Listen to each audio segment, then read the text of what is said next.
So this is Peter Cohen, and today's Hasbara lie is going to be a false framing. This is a classic Hasbara tactic. It's not technically a lie so much as a way of framing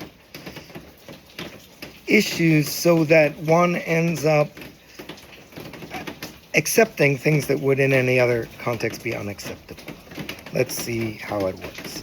So for example, Zoran Mamdani was famously asked in this televised debate, let me get the wording right, do you believe in Israel's right to exist as a Jewish state? Now, sometimes the question is simply framed Israel's right to exist. And we can say right off one obvious answer to that. Well, his answer was great, but we'll leave that aside for now. One obvious answer is no state has a right to exist. No state has an automatic right to exist. I have here this quote, which I will read.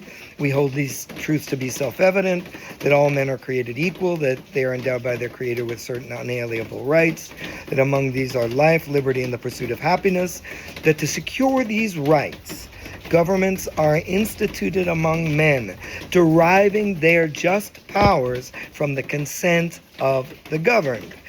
That whenever any form of government becomes destructive of these ends, it is the right of the people to alter or abolish it, and to institute new government, laying its foundation on such principles and organizing its powers in such form as to them shall seem most likely to affect their safety and happiness.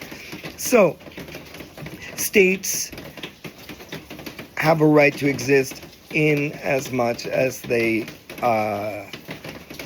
serve the governed, all right? And in the case of Israel, Israel currently governs more than 7 million people, or more than 50% of the population currently under the control of the state of Israel, have at best second-class citizen rights, and at worst, no rights. So when Mamdani said, Mamdani's answer was actually, I support the right of Israel to exist as an equal state, or a state with equal rights.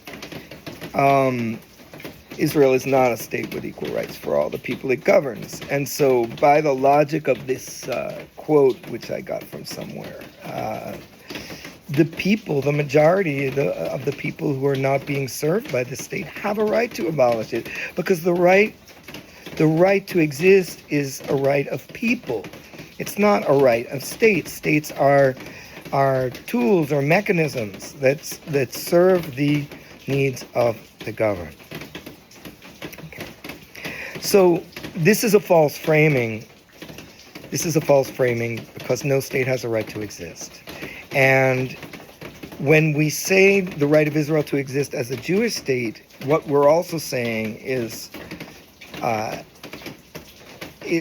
that right comes at the expense of the rights of Palestinians, and that's okay. So that's the issue here, and that's the bigger lie of the false framing, is that the entire issue is framed in a way that's dishonest. Okay, so the question is not the real question shouldn't be, do you support the right of Israel to exist? The real question is, do you support the right of Jews to exist? I'm Jewish. I support my right to exist, and the right of my family to exist, and all Jews to exist. I support that right. I also support the right of Palestinians to exist.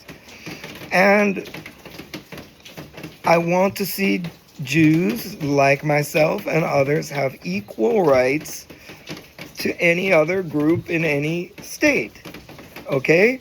So, for example, I don't want to see a return to the Nuremberg laws. Okay? I demand equal rights. I also demand equal rights for Palestinians. Okay? I don't want to see another Nakba. I don't want to see any more occupation. Okay? I don't want second-class citizenship for Palestinians to be built into the law of any state, be it Jewish or not. So This is the issue of framing. It's states serve people. The state of Israel serves Jews. Okay? And non-Jews are at best, I'll say it again, second-class citizens, and at worst, rightless, stateless subjects. And that's why we can oppose the state of Israel as a Jewish state while supporting Jews. Free Palestine.